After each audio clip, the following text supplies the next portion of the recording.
Welcome back to the Fink Tank. I'm your host, Vincent Fink. Today I am talking with you about the Large Hadron Collider at CERN in Geneva, Switzerland has been turned off for a 4-year maintenance update, and it's going to go even harder after that. They're going to put some new hardware in there, and that's going to make it run super smashing fast, and who knows what's going to happen. A lot of you may be familiar with the internet conspiracy theories around what this thing has caused, the Mandela Effect. Yeah, if you haven't heard of that, well, we'll get into that in a second. But real quick, let's just take a look at what they're saying about CERN right now. Let's hear from this guy. 6 a.m. we switch off the Large Hadron Collider for 4 years. We're replacing about 1.2 kilometers of the 27-kilometer ring with the high luminosity LHC magnets. This will give us a machine that's 10 times brighter than the Large Hadron Collider, 10 times more data, so it really is an opportunity to explore the universe in a way we haven't done before. And what that does is when the particles come around and then we bend them towards each other, if you make the bunches of protons smaller and smaller, you get many more collisions. You concentrate everything in the same place. That's what these super high field magnets are doing. Installing this is a massive task. It's by far the biggest thing that CERN has done for the last 20 years. And what we're doing here in this building is this is a test spring. We're testing the technology, and it's much easier to test it here rather than. So they're basically giving it like a fiber optics update. We've already learned some really critical information about some of the design of this. We've updated the design based on our tests. And it's amazing to be here today. This is now operating, it's at its operating temperature of 1.9 Kelvin. So this is a superconducting liquid helium system operating at 1.9 Kelvin.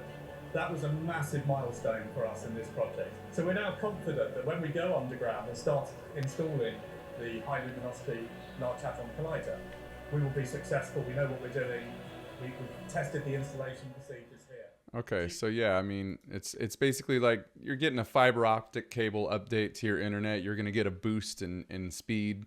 It's pretty much the same thing there. They're going to go super fast light speed, smashing atoms together, particles, and seeing what they can get out of it.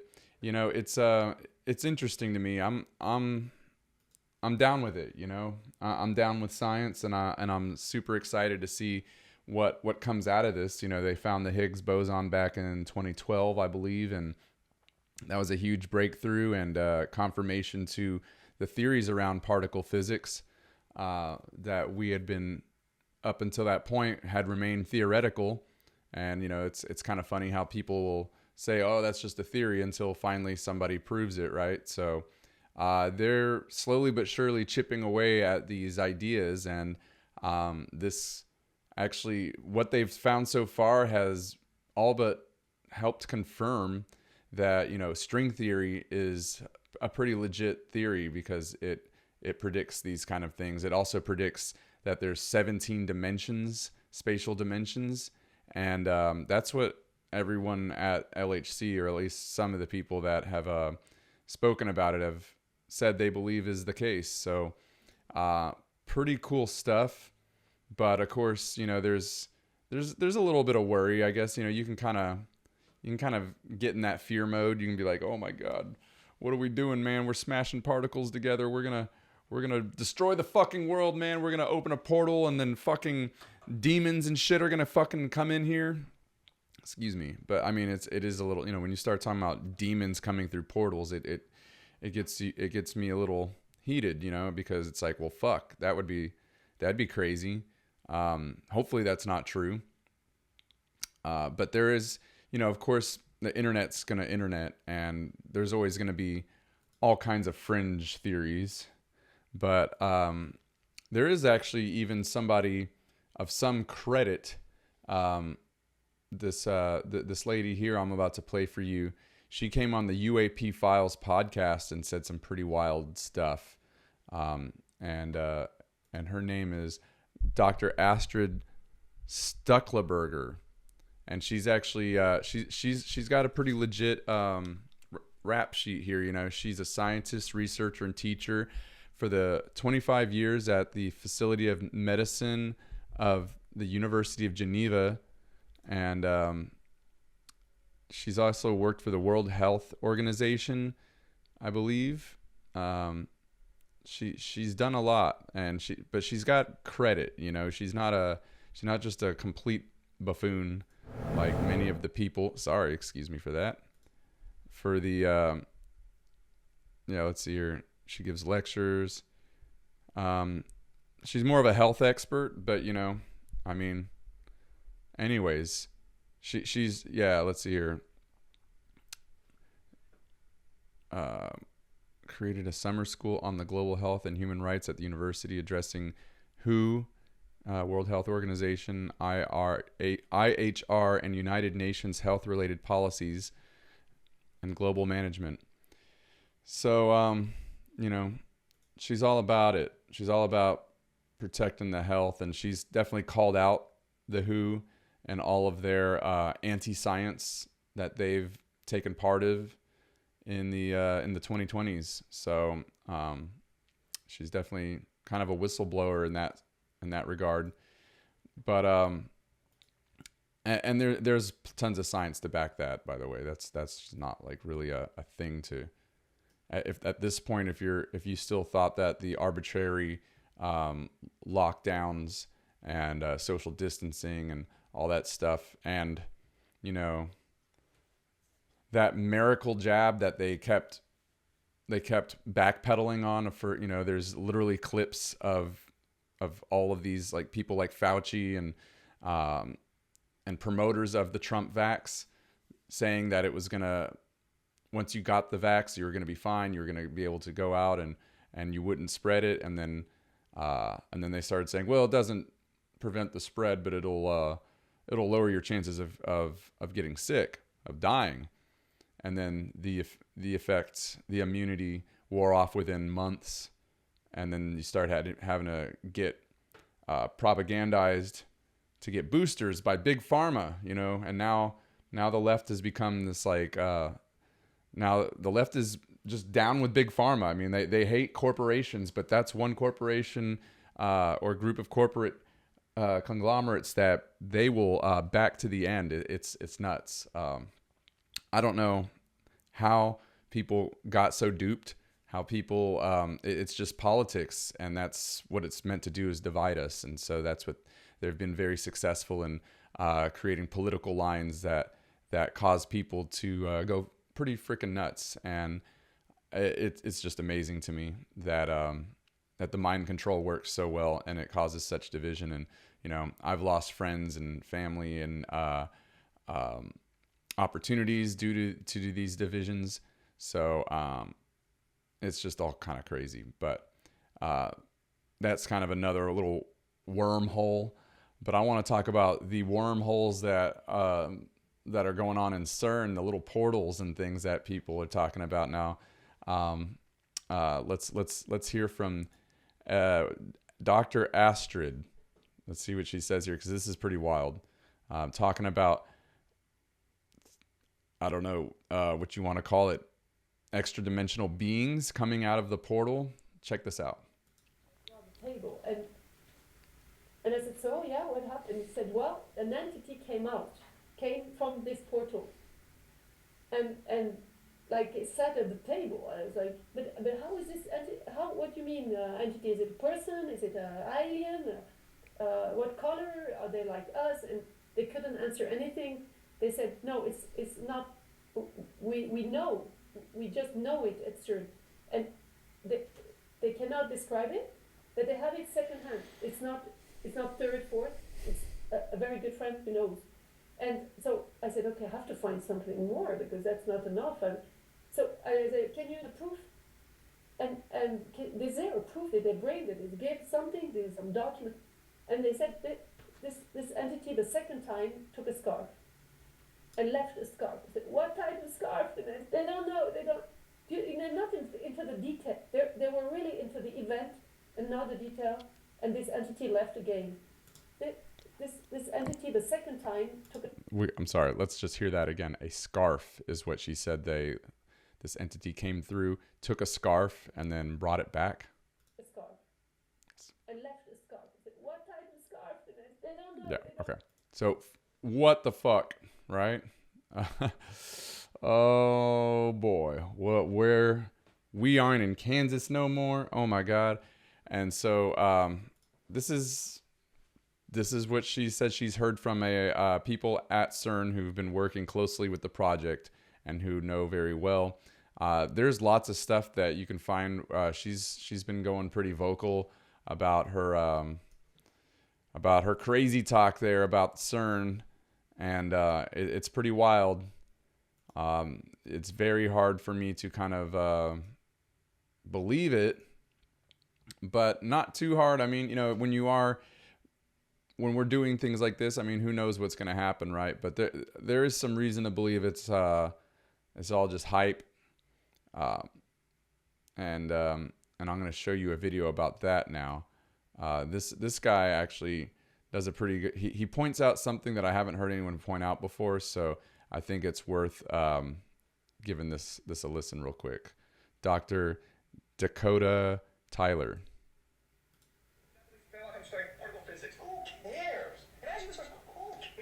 This is Professor Jung. Here he's giving a lecture about particle physics. I'm only going to contend with the claims made in this video, but one thing I want to point out are these rhetorical tactics that he uses. He implies that science only studies particle physics and space and AI and doesn't study poverty or inequality. That's not true at all. I know plenty of social scientists who have done PhD dissertation work in understanding inequality. It doesn't call the CERN particle collider to figure out what the underlying atom is, okay? Is it really important? Isn't something world poverty more important? Another rhetorical manipulation tactic, false dichotomy that humans must choose either between studying the universe or helping people. Of course, humans can care about multiple things and work on multiple problems at once. We can care about people and also progress science. And understanding physics at the deepest level has helped society in numerous ways. Modern MRIs are a product of understanding nuclear physics. Lasers are used in medicine, communication, manufacturing. This stuff is not used. Lay it on me, brother. Understand it's a tactic to make you think that it is. The current collider, LHC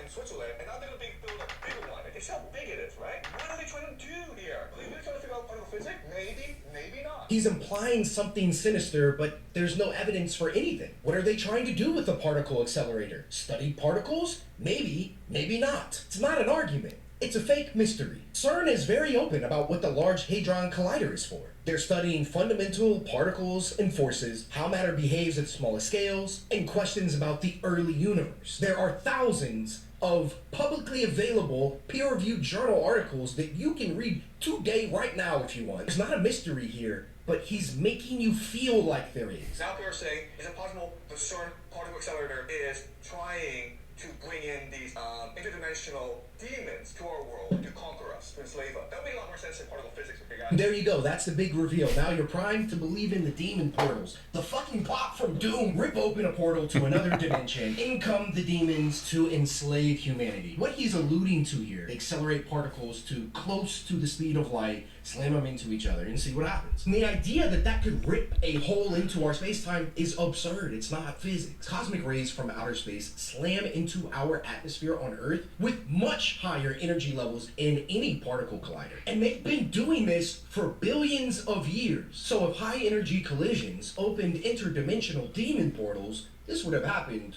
naturally long time ago. It's not just that what he's saying is factually wrong. Once somebody starts implying hidden motives with absolutely no evidence, this is no longer skepticism. It's no longer critical thinking. This is just conspiracy rhetoric presented in a way that sounds intellectual. Well put, brother. Yeah, I mean, it's a little insulting to my intelligence. And Dr. Yang, Professor Yang, I don't even think he's actually a professor from what I've heard critics have pointed out. But either way, maybe he is. That doesn't really mean crap. I've heard from a lot of boneheaded professors, a lot of people who go through the school system, they get their degree, and they get to put that professor or whatever in front of their name, and then all of a sudden, like you're Bill Nye the Science Guy, right?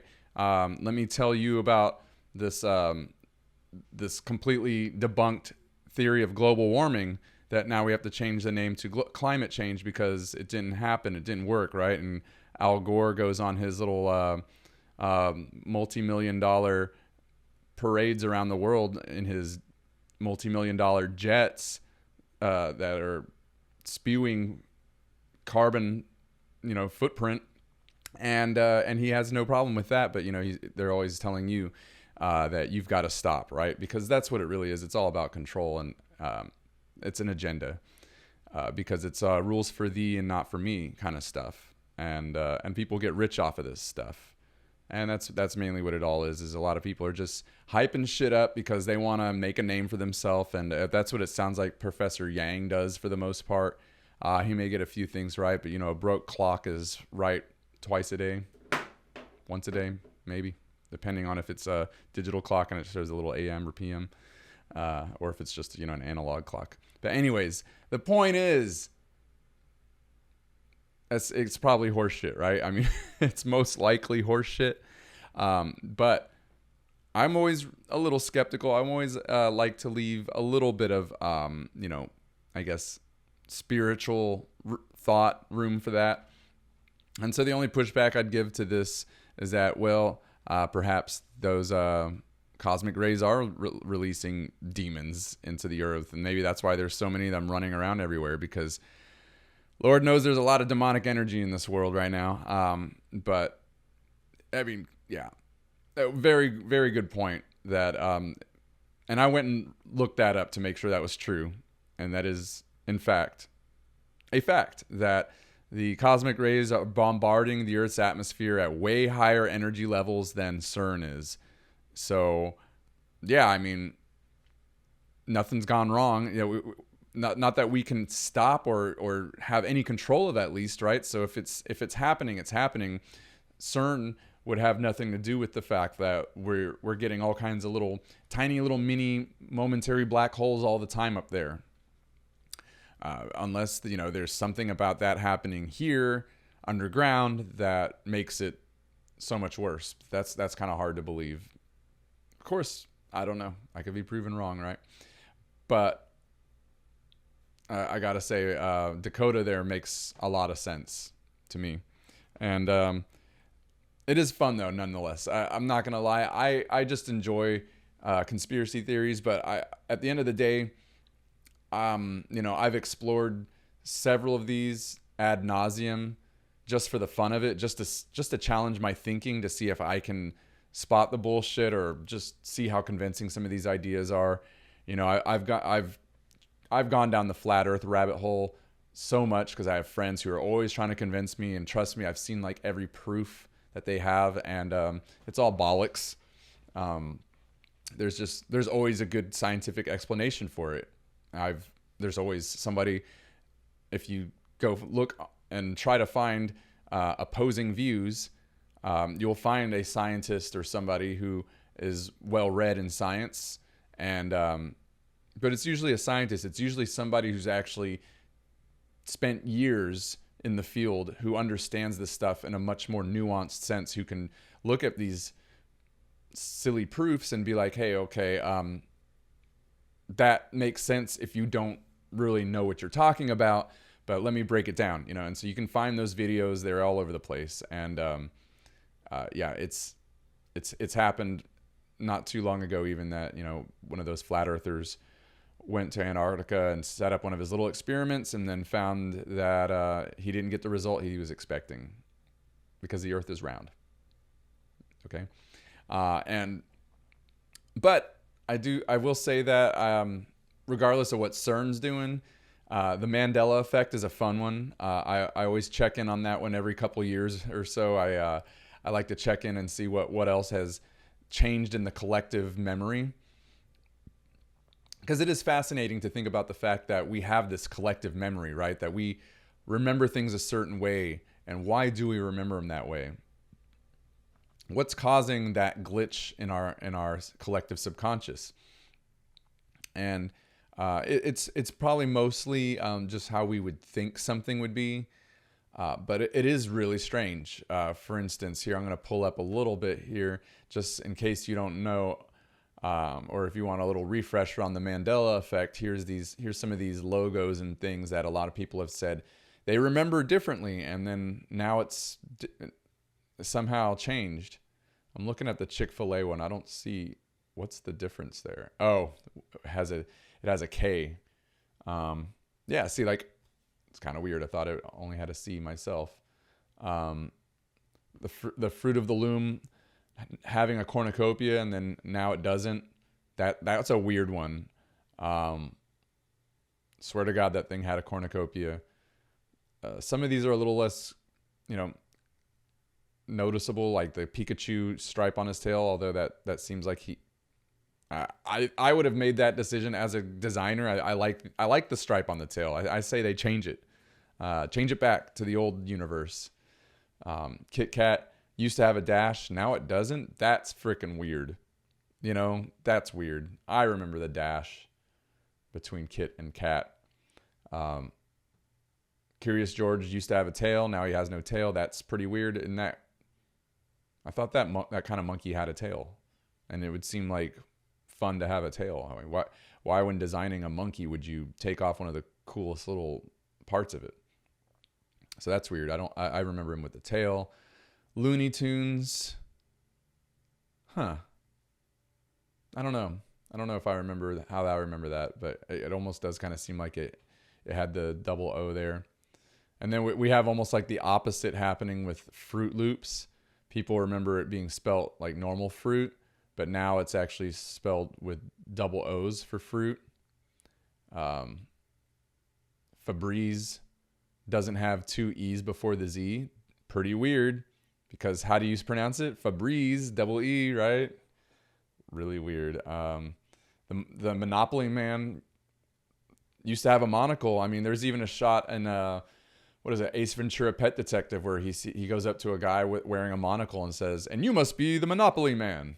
Thanks for the free parking." It's like, okay, why do we have these memories? Why does it even get written into some of our pop culture?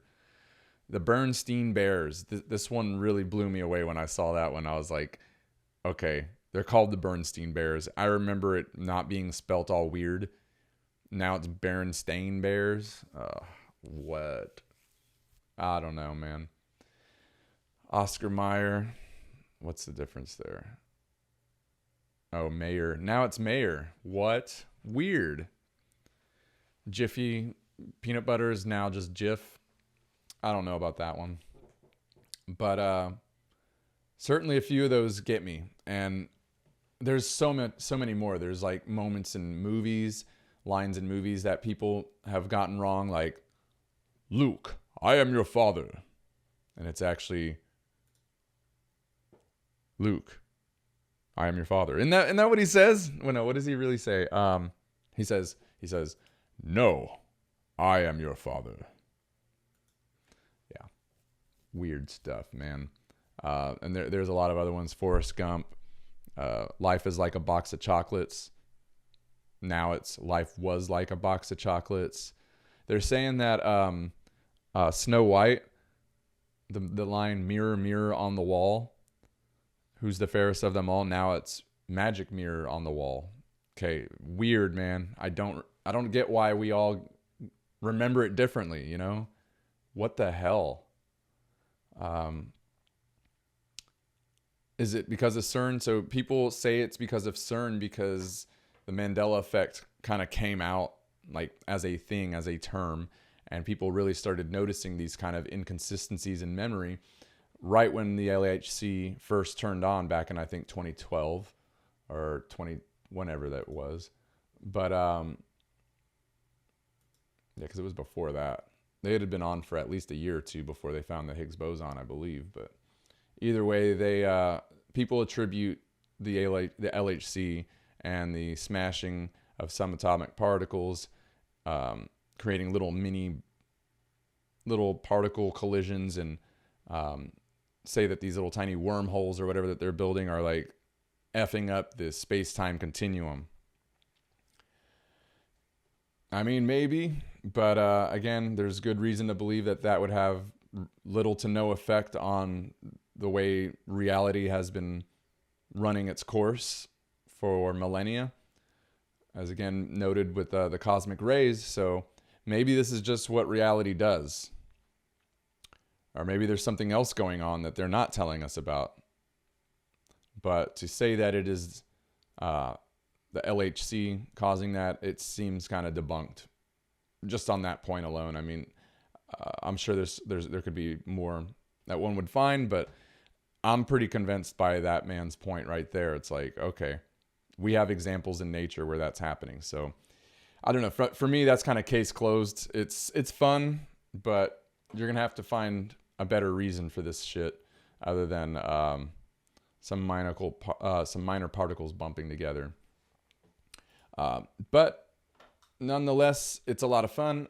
And what's even more fun is that the Large Hadron Collider will be running again soon.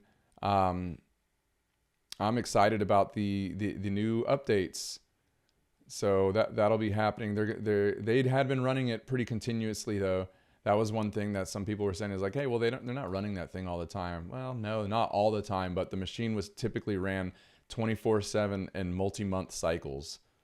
But the particle beams themselves were constantly refilled and fired up anew multiple times per day.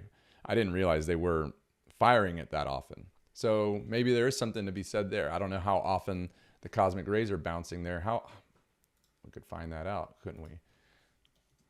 How often do cosmic rays bounce off the Earth? Okay, millions of them, they don't technically bounce off the Earth. All right, man. But instead, millions of them constantly bombard and collide with the atmosphere every second. Okay, so that's what I was thinking, though. Like, this stuff's happening literally every second, right? The sun's hitting the Earth all the time. Upon entry, they shatter atoms in the upper atmosphere, creating a cascade of secondary particles, such as muons, that continually rain down to the ground.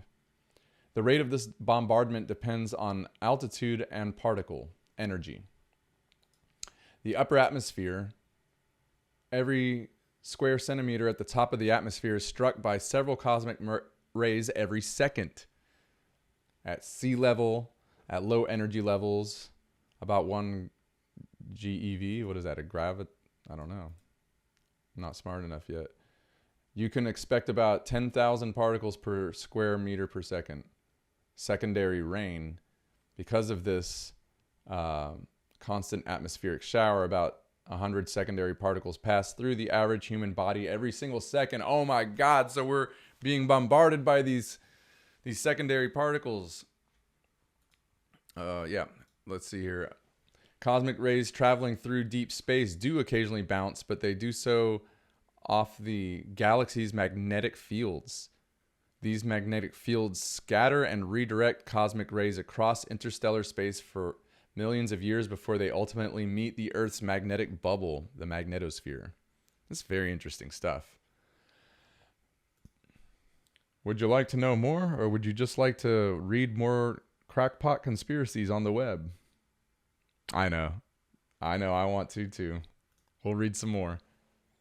But no, actually, I'm going to move on from that because I want to talk about something else that's pretty real and cool, which is the UFO files have been released. At least a couple tranches of UFO files have been released recently that were previously unreleased by the U.S. government.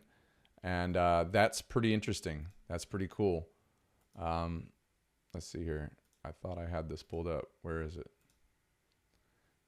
Good God, where is it? Let me just reopen this link. Yeah, so under the Trump admin, we have been getting a lot more transparency about things.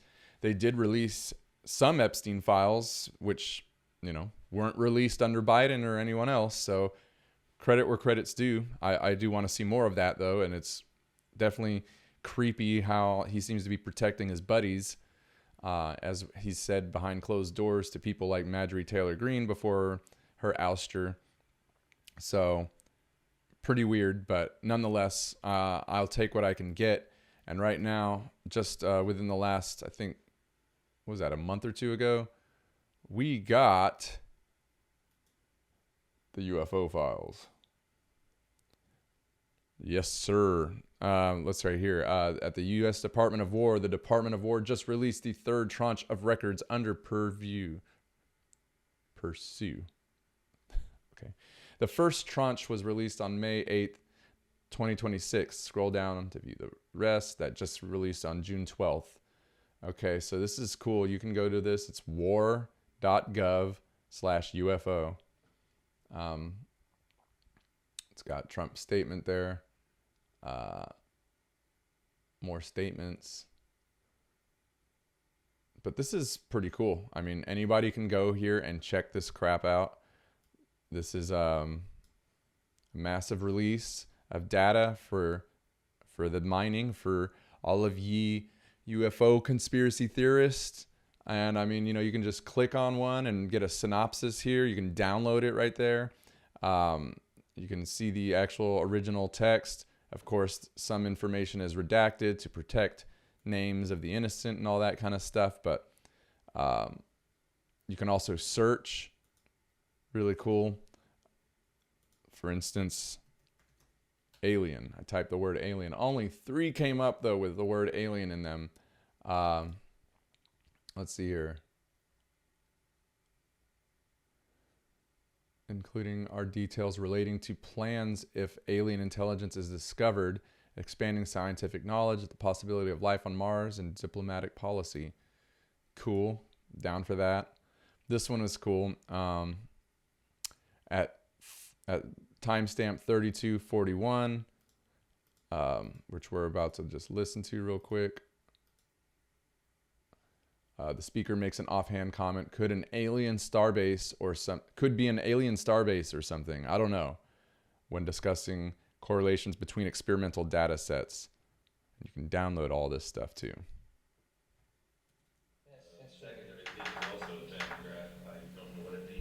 Could be an alien starbase or something. Anyway, the next slide shows the front side of the moon. And it's upside down. Yeah, and if you listen a little bit before it. A lot of these linear profiles, next slide, into a contour map. It's a little hard to read the contours. You can see this big black blotch here is a result of contours stacked on top of each other near this Van de Graaff anomaly. You can see the numbers are hard to make out. You can see the structure over Korolev, a hint of some structure over Hertzsprung, and the Southern Sea over here is actually an enhancement, sticking out of the moon, so to speak. You can see Milne shows a definite structure. Now the Apollo 16 results should enable us to expand this map. We'll get better resolution throughout this area and be able to extend it along in here. We'll probably still have a gap down in this region. Oh yes, okay. Yeah. The numbers presented in the chart, you can see them, are measured in tenths of gamma at an altitude of 100 kilometers. So for example, a good representative value is about 30, and the 0 we've arbitrarily chosen at the bottom of the Van de Graaff dip, since this is the lowest. So they're just saying there's like a weird gamma reading there. 0 and scale everything relative to it. So if you're at 100 kilometers, you'll see a 3 gamma dip going over Van de Graaff on the average. Yeah. Oh, we were fortunate. And so that's where you. Also the near side of the moon. Does the gravity profile have any? Can you correlate? I've looked at the gravity profile, and it doesn't seem to correlate at all. We don't. Actually, the laser data correlates better with. You don't. There's no gravity on the backside. Okay, but on the front side. Understand.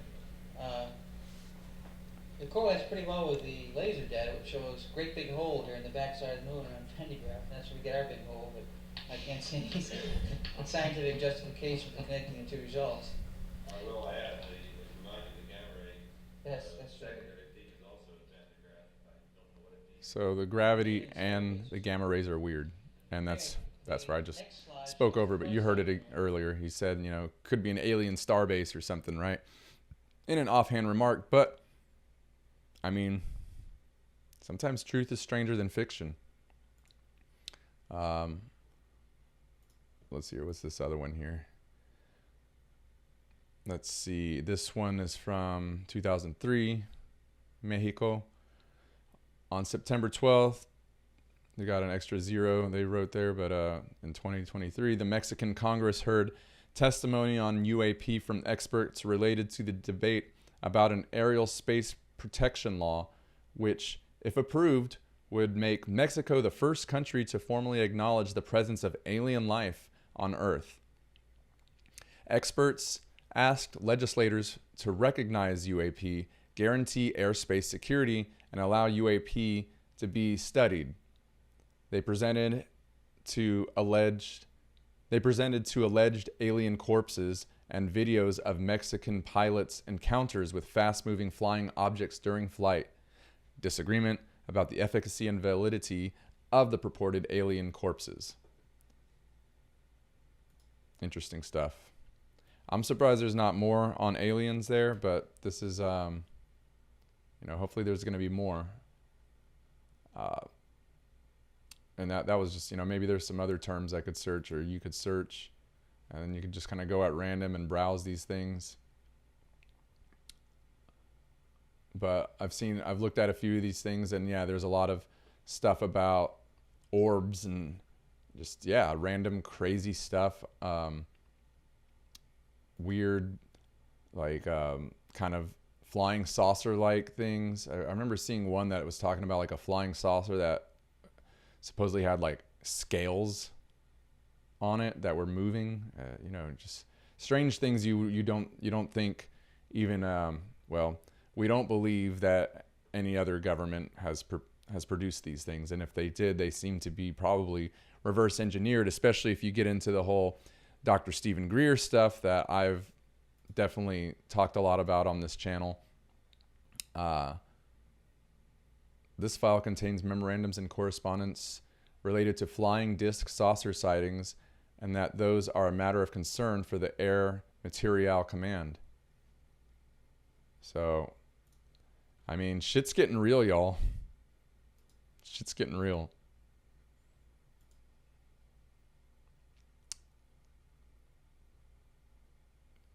Let's see here. This is incident summaries, including a checklist of UFOs that contains details about the incident. Many summaries also include witness lists or statements and other narrative reports and descriptions. If you don't believe that these things are happening, you have to at this point, right? I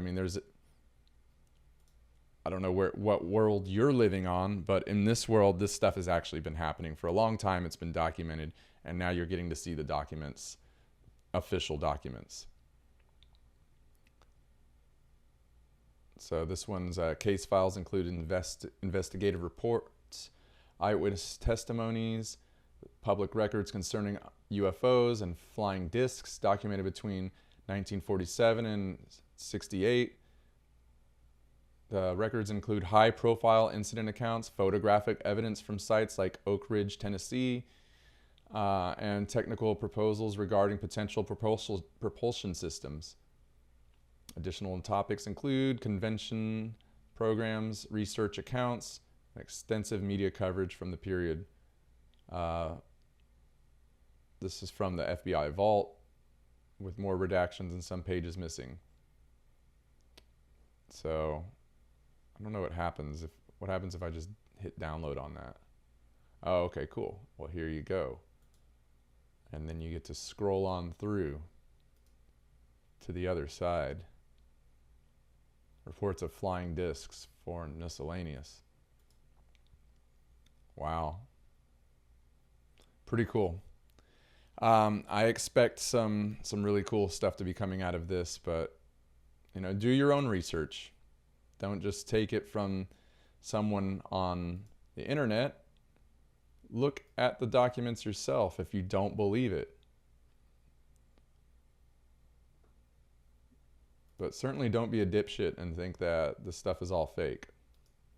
Now, I will briefly say that if an alien attack happens soon, know that it is our government staging a false flag attempt using reverse engineered technology from recovered spacecraft, okay?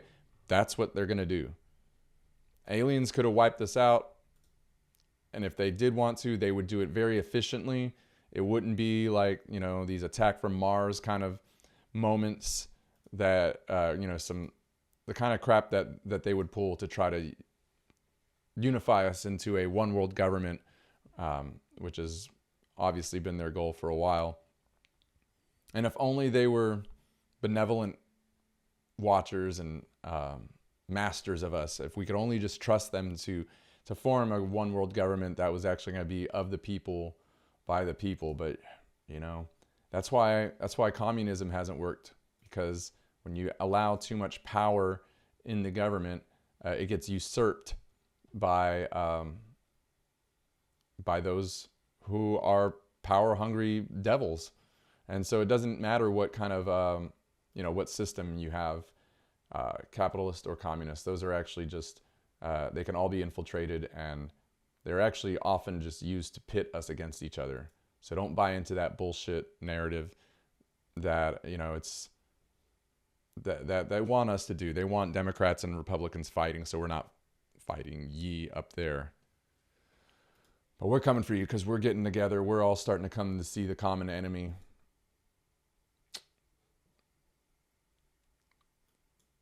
Motherfuckers. They're fucking with our reality, dude. They're fucking with our reality. And what if I told you that Morpheus in the Matrix never said, what if I told you? Yeah. So, okay. Those are kind of the fun things that I wanted to touch base on real quick. I mean, that's just recent news, recent interesting stuff happening. In other news, I'm just working hard on my art. You know, all of this relates to me and my art, because my art is all about exploring the unknown. That's really what interests me the most. So when I create art, it's more of an internal investigation, but you know, we don't really know what this reality is that we're living in anyway. I mean, that's the crux of it. I mean, there's even simulation theory now, right? Because from all that we can observe, this all just seems like one grand illusion, and scientists have even been able to kind of peer and look deeper into the universe, and have come to find a holographic principle behind it. And that's very fascinating, you know, because there's a lot of spiritual, there's a lot of mysticism that has been saying that for millennia, right? They call it New Age. It's kind of funny that they call it New Age, because it's actually older than any of today's religions. Certainly older than any of the Abrahamic religions. So there seems to be some kernel of knowledge in there that gets passed down through generations. And I've been reading a lot of Carl Jung. Let me grab this Jung book real quick. This is, you know, it's actually, I've reread like half this book already. It's kind of weird. I'm a weird kind of reader, because I read for knowledge mainly. And so I read like half this book, and then I put it down for a little while, started reading some other things, and then I came back to it, and I kind of I was like, where was I? You know, I mean, I had my bookmark, but I was like, well, I don't remember that. Let me go back some more. And then so I started just like rereading the whole book, and realizing that, you know, a lot of the information in here kind of leaked, kind of went in one ear and leaked out the other after a couple weeks or something. You know, it's really hard to really ingest all of this. So it's really good to reread. It's also really good to take some highlighter notes. If you're studious for that, it's really helpful for me, because it helps me remember some of these things. At least when I go through the pages again, it just activates some of those main points a little bit quicker for me. And it's really interesting though, to see how Jung understands this, and he breaks down how the different religions kind of piggyback one off the other, and how you have like these hero myths that are just consistent throughout world history, and they go back to before written record, you know. So these are just like these archetypes that we've created. These stories are they're kind of ever present in the human human story and the human psyche. Where did they start? Where did they come from? Who knows? Did somebody of this nature actually ever exist? Perhaps not, but we invented these stories nonetheless, as a way to communicate and relay messages. And what's even more interesting is that these archetypes kind of have a mind of their own. And so when you get inhabited by one of these archetypes, possessed by one of these archetypes, you almost start acting a role, like a person, like a actor on a stage, except for it's almost like you almost lose your free will in a way to the person that you may have been before when you start assuming one of these archetypal roles. But these are all archetypes and things that we found that seem to exist in the collective unconscious, as he calls it. And I believe that is, in fact, true. And so there's a lot of mysticism that we could really get into, but I for brevity and time, I'm not going to go deeply into that, although I've been really enjoying some podcasts and things that are exploring these ideas of just like what reality is and who we really are. And especially since the passing of my mother last year and my dad 9 years ago, it's led me ever further on this quest to understand what life is about and where we go when we die. It makes me think about that stuff a lot more. And then my 5-MeO DMT trip last year, when I was struggling with the loss of my mother and being orphans now, I finally kind of felt like I was at a point in my life where I didn't have much to lose, and I wanted to experience something that could possibly change me. I was ready for a reset, and 5-MeO did that. It really gave me a lot to think about, and I will be contemplating what I experienced in that realm for the rest of my life. And I always say, though, this is a big boy experience. This is not something that you do like with your friends just to like get your kicks, to get your rocks off. Like, no. You can maybe try something else on a lower level, but this is the most intense hallucinogen on Earth, and it is also a naturally occurring hallucinogen. It comes from the bufo frog and the venom that he excretes on his back when he's in alarm mode. And it's a very precise dose. It's also very ceremonial the way I did it, and it's important to me to express to you that you should do it that way, that you should not just be in your bedroom alone doing this, or again, hanging out with some druggies doing this. It needs to be a spiritual experience. It needs to be a ceremonial experience. And I'm very lucky to have had the shaman, as I would like to call her. I don't know if she calls herself that, but I certainly consider her to be a shaman at this point. And Stephanie de Leonardas, who I had one of the few guests that I've had on this podcast at this point. She came on here and talked about it, I believe. I have to re-listen to that episode. I know we talked a lot about this stuff in general. I just don't know if we talked about bufo specifically, but man, yeah, I came to a point where I thought it was appropriate to experience that, and I am glad I did. Now that my ego is leaked back in, I question if I should ever do it again, because there was very much terrifying moments in it as well, but definitely glad I did, and I might need another reset soon. I am noticing that my ego is creeping back into me. Well, of course it creeped back in quite immediately, I suppose, but my my normal routine, those those paths that my psyche had done such a good job of carving out through the wilderness of life, I seem to be finding myself back on those tracks again. And that's a little upsetting, because I did that because I wanted to carve a new path. But it's important to be able to reflect on those things, and it's good to have those options available.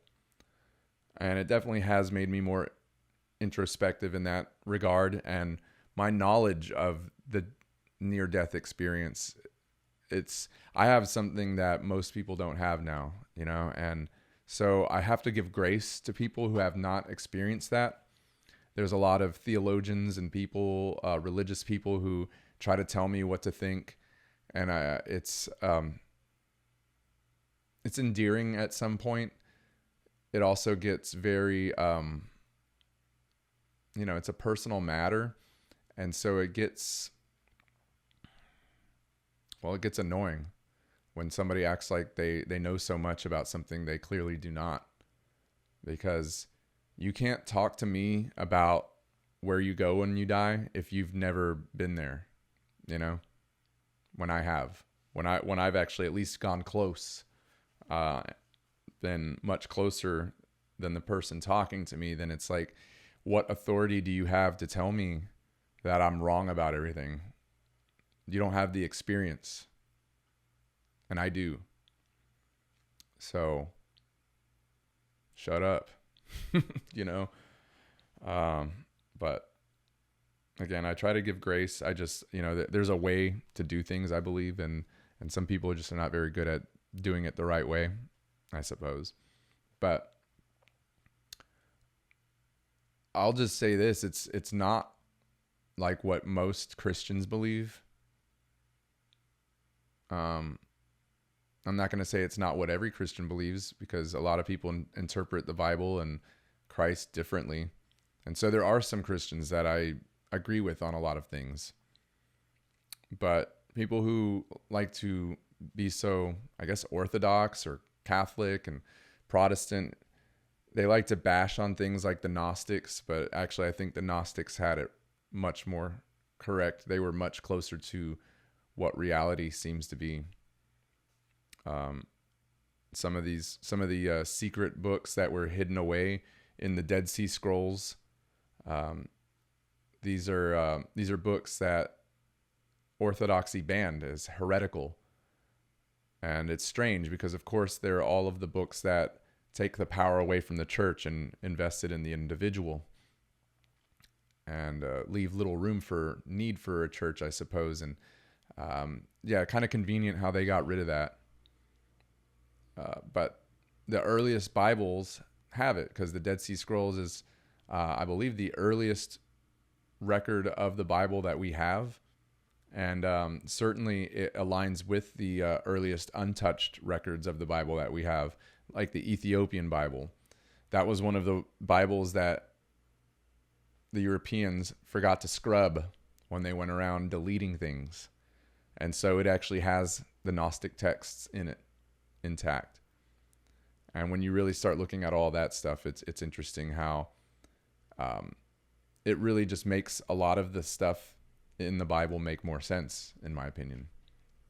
So we could definitely get into more of that on another episode. That was definitely a tangent I didn't expect to go down, but we're kind of just meandering and weaving here. But yeah, I was just talking about Jung and the collective unconscious and these eternal symbols, that ancient man had instilled in him since the beginning.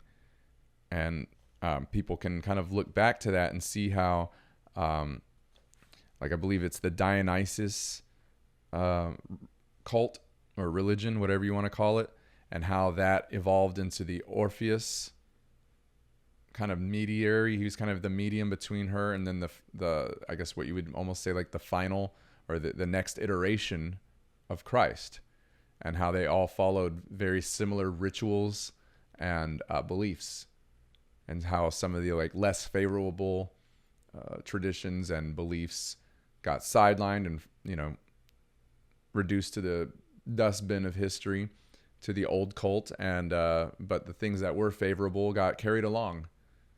And that's even why, for instance, the Christians still use the chalice and the drinking of wine. That existed before. It's a carrying on of a tradition.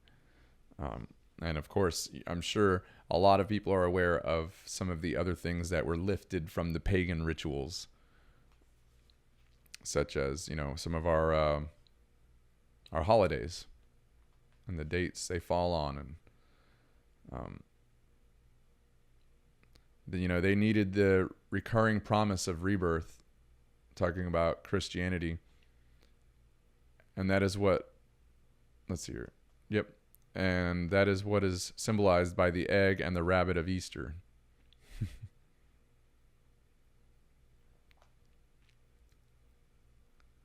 There's a recreative meaning in these symbols.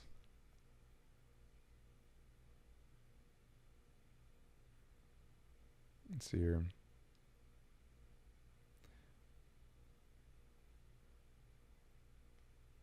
So he says here that these hero myths vary enormously in detail, but upon more closely one examines them, the more one sees they structurally are very similar. They have, to say, a universal pattern, even though they were developed by groups or individuals without any direct cultural contact with each other, by, for instance, tribes of Africa or North American peoples, or the Greeks, or the Incas of Peru. Over and over again, one hears a tale describing a hero's miraculous but humble birth, his early proof of superhuman strength, his rapid rise to prominence or power, his triumphant struggle with the forces of evil, his fallibility to sin or pride, hubris,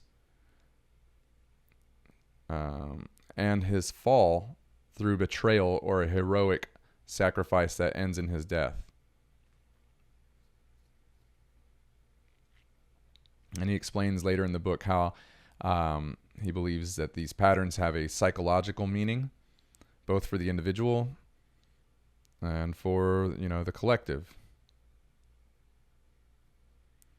In many of these stories, the early weakness of the hero is balanced by the appearance of strong tutelary figures or guardians who enable him to perform the superhuman task that he cannot accomplish unaided. Among the Greek heroes, Theseus, Poseidon, god of the sea, and his deity. Perseus had Athena. Achilles had Cheiron, the wise centaur, and his tutor.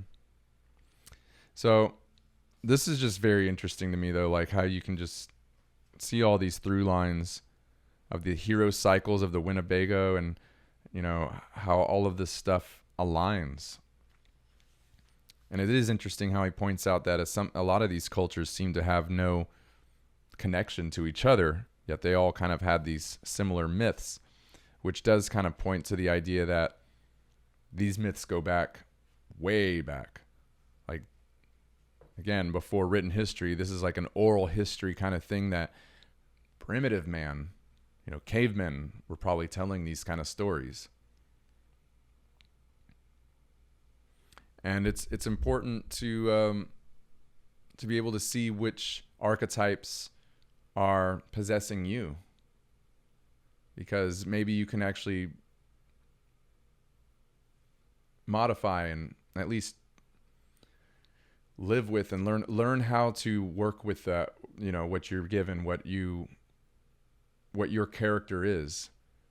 Because certainly suppression of the shadow, as he would call it, doesn't make it go away. You have to confront your shadow. And sometimes it means conquering it, and sometimes it means incorporating it into your life. And so this is an ongoing process. I'm by no means some kind of like guru on this matter. I'm certainly going through my battles right now, but it is helpful to analyze these things and to get better at dream interpretation as well, which is what a lot of this book kind of covers. It goes through a lot of how he breaks down people's dreams and how he manages to make sense of the seemingly senseless. Because he even points out how, the Christian church has always recognized that God speaks to people through dreams. And so it would be very silly to just dismiss your dreams as non-reality or nonsense. There's always something there, in my opinion. Almost always, maybe. I don't know. There's something there. It's just sometimes it's maybe less significant than others. But, my art is about, I'm a surrealist. I have always considered myself a contemporary surrealist because I paint like dreamscapes. And I paint things that they ask questions. My artwork demands that you take a more critical, deeper look into the work. And through that, I hope that it influences you to take a deeper look at yourself, and maybe that there is some kind of introspection and some kind of back and forth dialogue that you can have with the paintings that creates a more complete picture of you and of us, of humanity, and the stories that we're telling and the stories that we're writing with our lives. Because I do believe in free will, and I believe that being in America, we have the best exercise of free will with all of our freedoms, but they are slowly being whittled away. And we have a lot of evil people in charge right now who are really just destroying everything in a very methodical way, pitting us against each other, but playing people against their greatest attributes, playing people who are very empathetic and using that into what a lot of people are now calling suicidal empathy, where you're allowing a culture who will not assimilate to come in and massively change your voting demographics and massively change your country and essentially turn it into a shithole like the one they left. And I just really hope that we can put an end to that in a humane way, but we've got to reverse what's been done. And we got to come together and see each other and understand that we're all under the same tyranny, so maybe even if I got something wrong here, understand that you and me have more in common than you and Bernie Sanders or you and Trump or you and any of these top tier 1%ers, okay, that y'all have in common. We are all under the same tyranny and we are all trying to figure it out. We're all doing our best. So educate me, if you will, but respectfully, because if you can't do that, it shows a level of immaturity. And it also probably really deep down means that you really don't know what you're talking about. And if you have to revert to ad hominem attacks, or if all you can do is just spout out talking points from your party, and if everything you say aligns with a party, then you're not thinking for yourself. So I hope, if not anything, my art and my channel influences people to think for themselves a little bit more and to think more deeply about all the things going on. Question reality, dig into it, explore the conspiracy theories. Some of them are real. A lot of them are.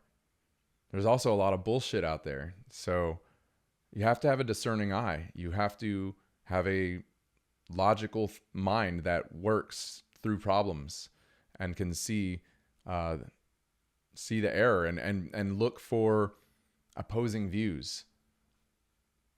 Investigate both sides to a story to get the right answer, or at least to approximate, at least to get closer and maybe maybe you find that what you once believed is no longer the case anymore with enough evidence. And I am certainly always a learner. I'm a lifelong learner. There's certain things that I know to be true, and these are very like concrete things that I know in my profession. For instance, there's just certain facts of life. There's certain facts about art, about the file you sent, and if is it print worthy? Can I make a good screen print off of this? And is it gonna? How much time is it gonna take for me to color separate? Like, there is facts that exist in the art realm, and there's facts that exist everywhere. So that said, there's a lot of more speculative things that are outside of us that are not so easy to pinpoint, and therefore we need to be a little bit more discerning and give a little bit of grace to everyone. And one more thing, now that I mentioned graphic design, I just want to mention that something real quick that I wanted to talk about today, which is AI. And like, I'm curious, like, what do some of you think the AI is going to be doing to us? Because I go back and forth on this a lot, but one thing I am becoming more and more certain of, and I guess just I'm becoming, let's put it this way. I don't think AI is going to ever replace me. AI is never going to replace artists completely. Even as a graphic designer, I see it. Because again, people think now that they've got AI, they think that they're going to send me some files and they're going to subvert the artist and you won't have to pay an art fee. Bullshit. Absolute bullshit. You're sending me garbage. You're sending me something that will not print.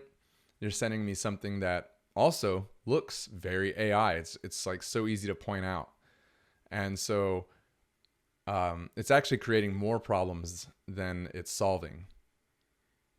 You may be able to get some good concepts out, but after that, you still need an artist to actually bring it to life. And I don't think that's ever going to stop.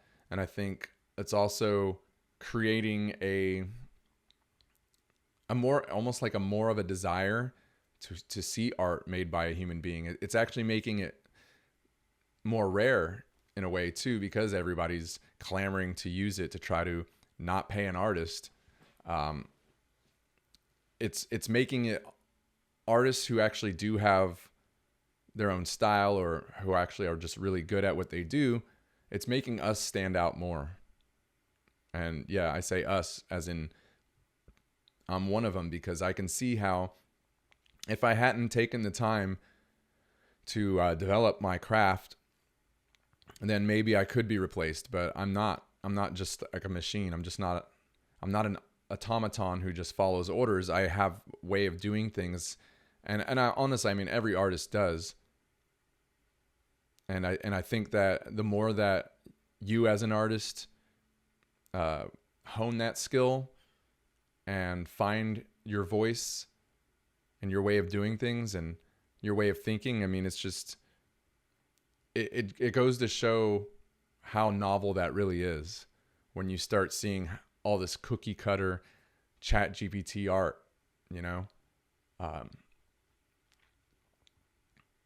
it just makes me proud that I'm not a machine.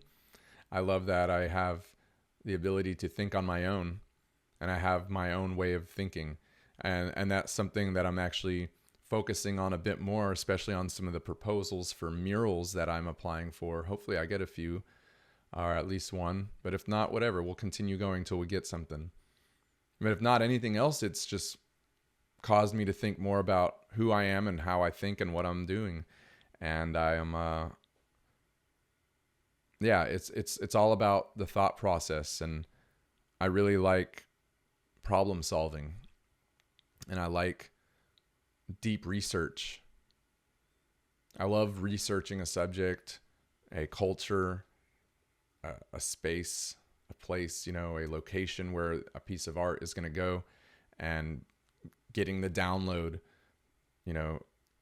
taking in the client's information and synthesizing it into something that still works within my world, within the things that I'm interested in, my imagery, my use of sacred geometry or just geometry in general, and the cultural symbols that attracted me all this time. It's a lot of fun. So that's something that will just grow in value, I think, over time.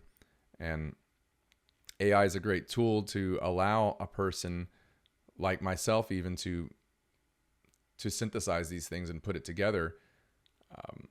But ultimately, I'm the one running the show here. It's not AI.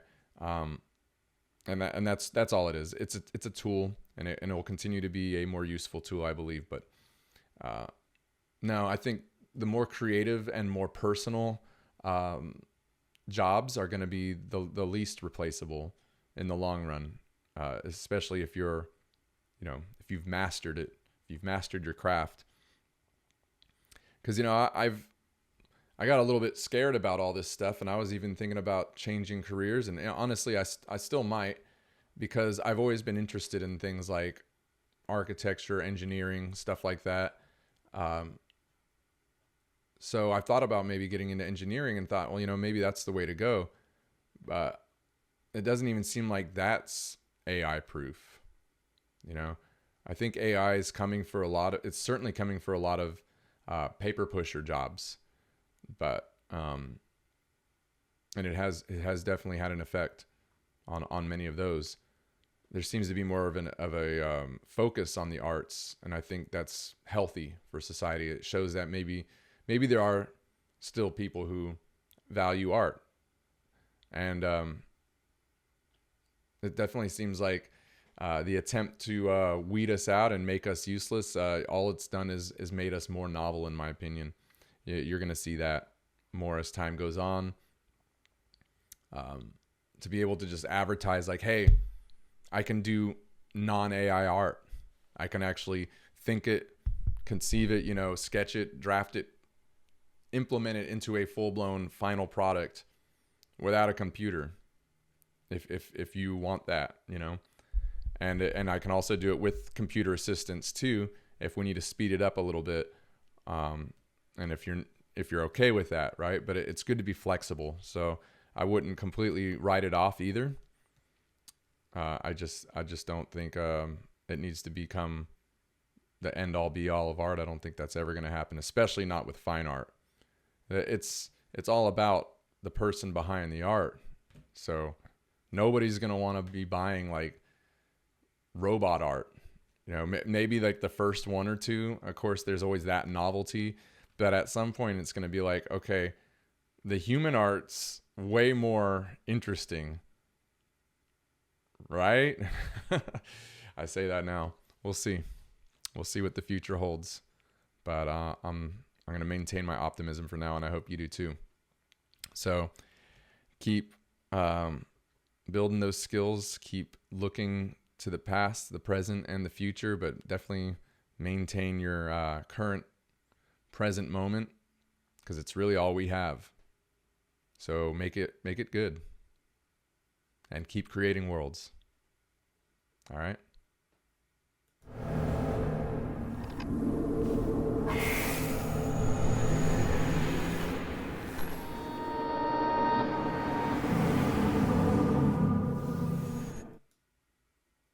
Thanks for watching today's video. If you enjoyed, please hit like and subscribe if you haven't yet.